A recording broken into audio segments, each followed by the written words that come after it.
Before refrigeration, people used the environment to store and preserve food. They built cellars because it was cooler underground. In cold climates, they filled shacks with snow and ice, making what were essentially ice boxes. Then, in the early 1900s, a French inventor developed the first machine to cool and preserve foods at home.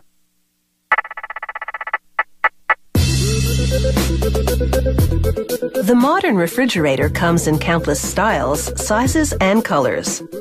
Manufacturing begins with coiled sheets of steel. Just one of these coils produces hundreds of fridge exteriors. The interiors are made from rust-resistant aluminum lined with an acrylic shell. A shearing machine slices the steel into pieces for the exterior top, back, and sides. Then each one goes into a computerized punch press to receive holes for running various wires.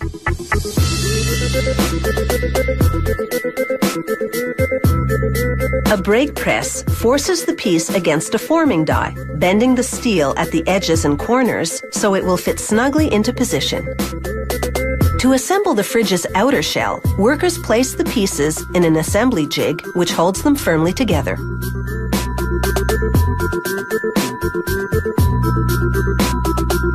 Now for the fridge's interior. A vacuum forming machine heats a sheet of plastic and shapes it against an aluminum mold. Then a router carves off all the excess plastic. The freezer half of the refrigerator slides perfectly into the metal outer shell, and the fridge side follows. Copper tubes filled with heated gas are laid along the outer edge where the door contacts the fridge. The gas prevents moisture buildup. They add the pre-cut face frame of the fridge. Then they inject foam into the cavity between the interior and exterior shells. This foam not only insulates the refrigerator, but gives it structural rigidity as well. This evaporator plays a key role in keeping things cool. It draws the heat out of the refrigerator and the food inside. The electrical hub of the fridge and freezer is the control panel. It connects to a maze of wires and eventually to a microprocessor. With the freezer side almost complete, they install the evaporator for the fridge side.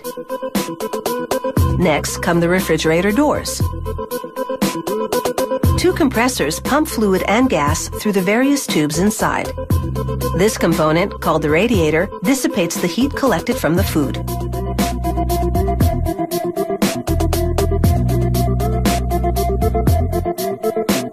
They attach the expansion valves. These allow the pressurized liquid coolant to expand into a cold gas that runs through the tubes in the fridge, absorbing its heat.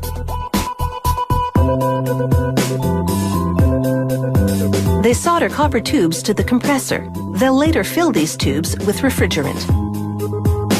Temporary quick connect valves allow the system to be charged with inert gas to check for any leaks. They connect the temporary valves to fill hoses and add the inert gas to the sealed system. They use this wand to check the tubes for leaks. If there's a leak, the gauge goes out of the specified range.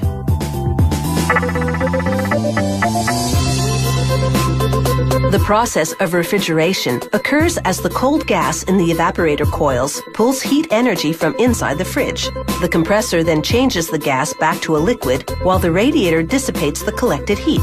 That liquid then passes through the expansion valve, turns back into a cold gas, and circulates again through the evaporator coils. With a charging gun, they inject refrigerant gas into each tube, then weld the ends of the tubes shut.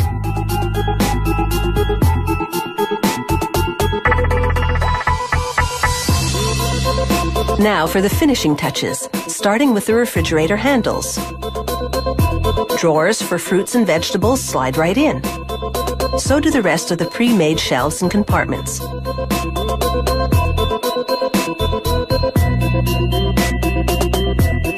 Finally, they press an adhesive logo onto the top corner of the door. Built-in, standalone, double door, or traditional, the refrigerator keeps our food just the way we like it.